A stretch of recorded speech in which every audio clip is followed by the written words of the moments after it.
Legenda Danau Mangkuliba. Di sebelah utara desa Sidoan Barat, dekat dengan perbatasan desa Ogobagis, Kecamatan Sidoan, Kabupaten Parigi Motong, Sulawesi Tengah, terdapat Danau Mangkuliba, danau terkecil di dunia yang menyimpan keajaiban tersendiri. Meskipun kecil, danau ini kaya akan sumber daya alam. Ikan gabus, lele, dan beragam jenis ikan lainnya menjadikan tempat ini surga bagi para pemancing. Belibis merah yang sering terlihat di sekitar danau menjadi incaran pemburu, meskipun wilayah tersebut juga terkenal dengan kisah ular-ular piton besar yang sering muncul secara misterius. Suatu pagi, 3 sahabat dari desa Sidoan Induk, Nan Usman, Anto Ampoka, dan Acal, memutuskan untuk berburu di sekitar danau. Mereka membawa jaring, tombak, dan senapan untuk menangkap belibis. Namun perjalanan mereka berubah menjadi petualangan menegangkan ketika mereka melihat seekor ular piton besar yang sedang melata di tepi danau. Anto Ampoka, yang suka menangkap ular, langsung terpikir untuk menangkap ular itu. Ia yakin ular sebesar itu bisa dijual dengan harga tinggi. Si pembeli ular pasti akan membayarnya mahal, pikirnya.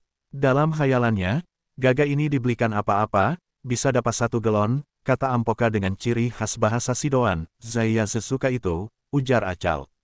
Ia sudah membayangkan membeli peralatan berburu baru dengan uang hasil penjualan ular tersebut.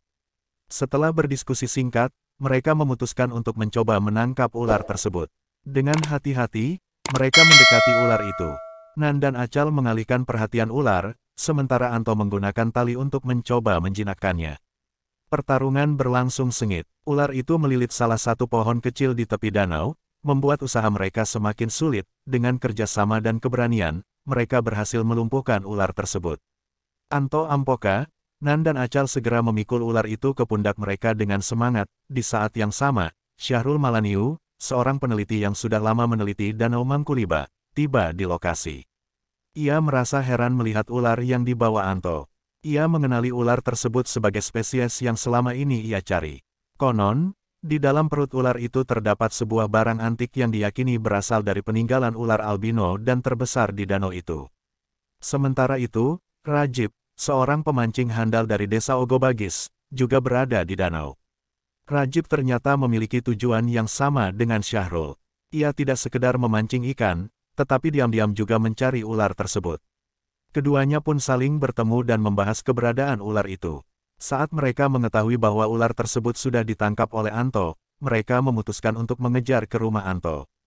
Ketika Syahrul dan Rajib tiba di rumah Anto, mereka meminta izin untuk memeriksa ular tersebut sebelum dijual. Awalnya, Anto keberatan, tetapi setelah dijelaskan bahwa ular itu membawa rahasia besar, ia setuju. Mereka membedah perut ular itu dan menemukan sebuah benda antik berbentuk cincin emas besar dengan ukiran yang unik. Syahrul menjelaskan bahwa cincin tersebut adalah artefak penting yang menjadi bukti keberadaan sebuah cincin ajaib kuno di dalam perut ular. Anto, meskipun kecewa karena tidak bisa menjual ular itu, akhirnya setuju untuk menyerahkan barang antik tersebut kepada Syahrul demi penelitian. Sebagai gantinya, Syahrul memberikan imbalan kepada Anto dan teman-temannya atas usaha mereka menangkap ular tersebut. Rajib pun puas karena telah membantu menemukan barang yang selama ini dicari. Sejak hari itu, Danau Mangkuliba tidak hanya dikenal sebagai tempat berburu dan memancing, tetapi juga sebagai situs sejarah yang menyimpan rahasia masa lalu. Danau kecil itu terus menjadi saksi bisu dari legenda dan kisah yang tak pernah terlupakan. Oke pemirsa, terima kasih telah menonton. Sampai di sini cerita kali ini. Yang sudah subscribe dan yang belum subscribe saya ucapkan, semoga sehat selalu, banyak rezeki dan panjang umur. Sampai ketemu di episode berikutnya. Wassalam.